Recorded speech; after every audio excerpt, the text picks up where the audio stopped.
Kizer. Kizer, what are we talking about? The Harpoon D2 micarta handle, 3.5 inch blade? That's a lie. 1040 M4 Maverick Customs. And you know what? It's Maverick Customs, but it's not 3.5 inch blade. The Mini is a 3 inch. This is supposed to be, and then you go on, I don't know why they put that on their box, because on their site it says 3.8 something inch blade, 3.84 inch blade. And guess what?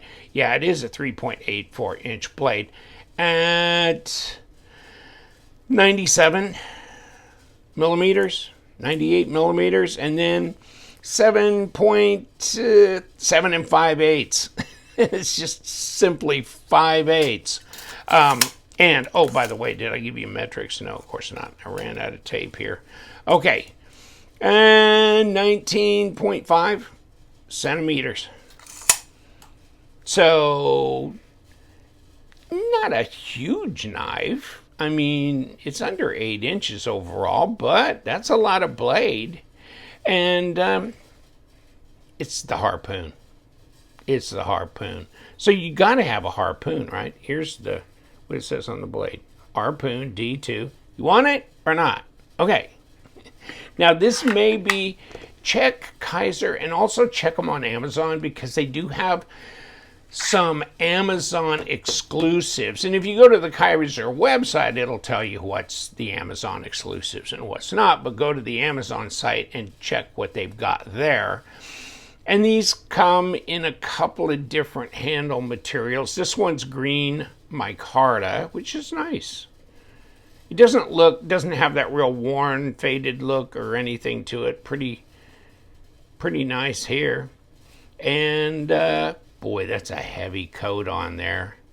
I don't know if that's a DLC or what it is, but you know, they've made this, okay, they've got the Mini in this. It's still on the Kizer site in like that G10 Damascus thing that's in 3V steel. And you can get that, what was that, 65 bucks, something like that? That's the Mini. That's a 3 inch blade. And then they had it also in like an Ultim or something else in a 3V. But that was a Mini as well. I haven't seen this full-size one out in anything exotic. This is D2. So they had one a while back, maybe, I don't know how long ago, maybe a year ago or so, that's discontinued. So this has been out before, okay? And then you get a sheath with tech lock. And so you can do whatever you want. You can change the orientation where you want to, how you want to carry the knife. You could remove the tech lock and just carry it this way, which is a lot more slender, and you use these grommets to lash it to a pack or do whatever. Okay, so you've got options. Nah, it's pretty good in there, and it drains, so you got a hole that drains it out. And you know what? Let's check the weight, shall we? So 4 ounces, okay? 6.4 ounces with this, okay? Go to grams, all right? 117 grams, and with 182 grams, all right? So that gives you that. Oh, here, let me grab this. Gives you the rundown now. Oh, yeah. One thing for sure, I remember this from last year, but it's a hell of a cutter. Wow, that's a cutter. You know what I'm saying? Whether it's, piercing, slicing. Come to think of it, what do we got? 3 millimeter? It looks a little heavier than that, 0.13. 3.4 millimeter blade stock at 14.5, which is 0.57. So really, this is heavier in the hand than a lot of, 0.57's pretty thick for a standard folding pocket knife. I mean, this This is a .45 here, my paramilitary 2. This is .57. So, and it's, well, it's contoured. Okay, let's say, okay, this is flat. But the blade stock is a little, just maybe it's close. This is like 3.5, 3.6 millimeter, and this is, 3.4, whatever. So, yeah, but ooh, baby. Oh, that is sharp. That is really, really as sharp. So, as far as that, and you know what, really well priced. They're very inexpensive. I can't remember the price on it. God, if the 3V Mini is like 65, what's the D2? So, yeah. This feels good though. It really does. Wow. You can look on Kizer. It gives the guy's name at Maverick Customs. That's their collaborator instead of just Maverick Customs. But wow, this is, and it's comfortable in the hand. You can get all your fingers on it. Ergos are great. And you got a lanyard holder. You can do that. Of course, it's full tang.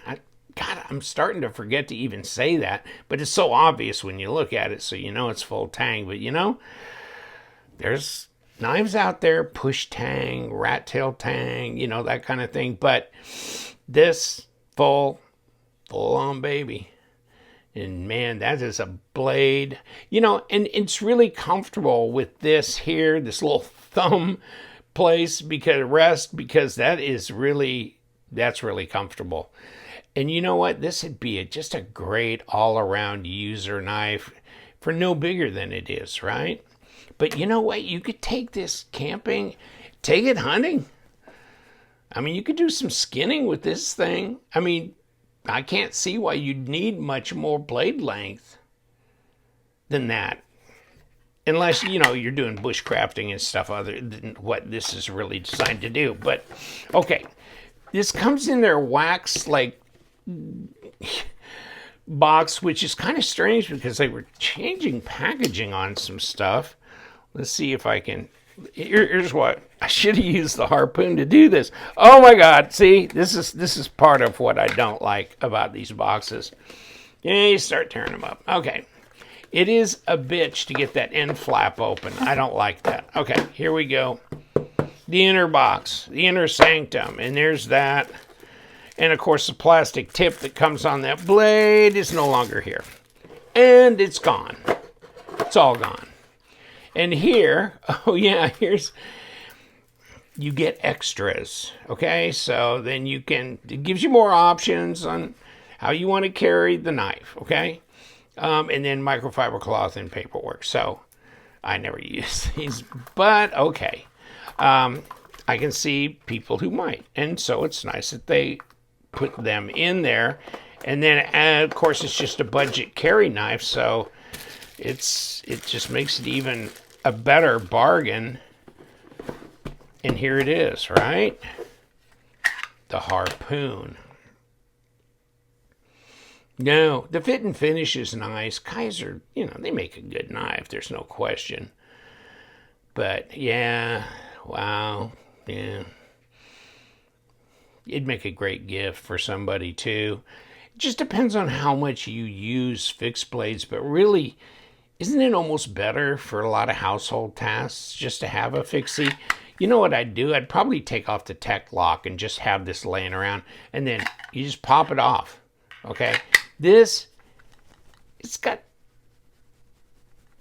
almost no rattle, but if you listen carefully, okay, but pops right off. Some of the sheaths out there in the marketplace, I swear to God, how did they let those knives get out in the market? They'll just kill you to try and pull the knife out. I've had to and it's dangerous when you have to pull that hard. They're there. It's there. It's going to stay there, okay? But it just pops right off, no problem. And so that makes it super handy. It's a good setup. the Harpoon Maverick Customs. It is a good little knife. You know what? I know I had one about a year ago, probably in a giveaway or something is where it disappeared. And I use these nice budget knives in giveaways and things like that because I'm always doing it. I probably do. Well, I was doing a giveaway every time I did a podcast, so I had several knives I'd be giving away every month. So that kind of thing. And really, good worker knife, but you're not going to cry if it gets broken or lost, right? Because you didn't have that much money. It's not like having, and I do have some $300 Bark River knives, this and that. They get ruined, and I ain't too happy. These, I can live with it. But you know what? Haven't had that problem yet. These are pretty rugged. They stand up to a lot. And you know what? This is going to be very non-corrosive with the coating. And, yeah, and very effective. With that blade shape, you can do a lot. You got some belly on there.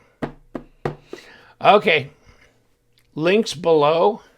The Harpoon by Kizer. And that's a winner. I see why they came back with that. I see why they did the Mini with the 3V blades. And you know what? They're not afraid. I mean, they did the Mystic with Paul Munko, and they did, Rex 45 on that. I mean, they're not afraid of getting and using other steels. I don't think I've seen them do a Magna Cut yet. So I might make that recommendation to them. So you guys, links below, and stay sharp.